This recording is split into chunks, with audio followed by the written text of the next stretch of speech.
A lei de antidesmatamento, aprovada pela União Europeia, obriga os países exportadores a seguirem mais uma série de rigorosos procedimentos. Entre eles, garantir que os produtos não são de áreas com supressão de mata nativa, de forma legal ou ilegal, depois de 31 de dezembro de 2020. A medida tem preocupado produtores brasileiros, já que não leva em consideração o Código Florestal, que permite a abertura de áreas. É importante falar da comercialização porque a gente não está falando só de importação, ou seja, a legislação também vale para os países do bloco. Por isso que o termo usado na regulação é comercialização.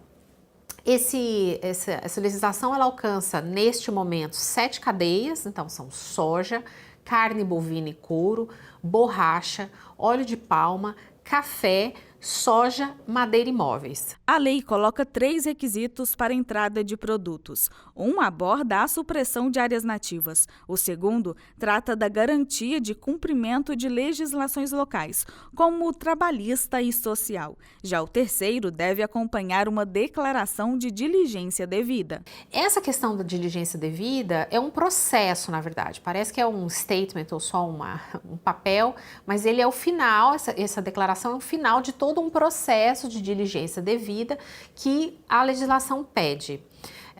Além disso, o texto, essa regulação, ela vai classificar os países por grau de risco. Então tem um capítulo que fala que países serão classificados em alto risco, risco padrão, o standard, e baixo risco. O que isso influencia? Influencia na diferença do critério. Então, assim, se o país for classificado como high risk, os requisitos e as exigências serão maiores do que um país classificado como baixo risco. Um dos pontos centrais acompanhados pela Confederação é a não diferenciação do texto entre desmatamento legal e ilegal. Então, não há uma consideração ao nosso Código Florestal, ou seja, se legalmente um produtor abriu uma terra para produzir esses produtos após 31 de dezembro de 2020, esse produto será excluído do bloco europeu. De entrada, ele não poderá entrar no bloco europeu. A segunda é essa classificação dos países, né? Porque os critérios colocados para classificar os países, eles não levam em conta o grau de diferença de desenvolvimento entre as nações. Então, ele fala de, além da taxa de desmatamento, um outro requisito vai ser a taxa de expansão agrícola do país.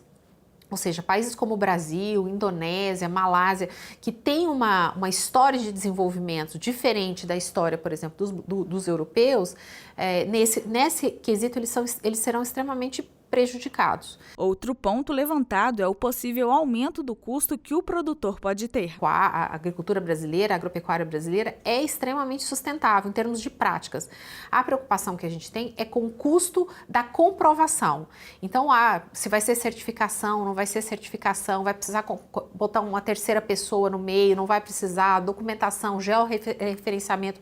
Então, esse custo que a gente chama de custo do report, para reportar isso, até chegar naquela declaração que eu falei da diligência devida, há um potencial de aumento de custo para o produtor.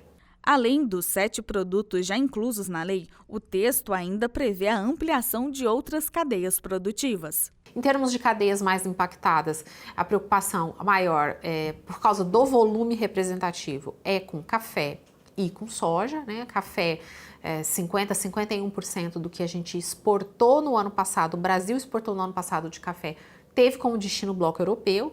E da questão da soja não é nenhuma questão de representatividade de share, que no ano passado foi cerca de 14,5% da soja exportada pelo Brasil foi para a União Europeia, mas por causa do valor absoluto em si. A gente está falando de 8,8 bilhões de dólares que o Brasil vendeu de soja para os europeus.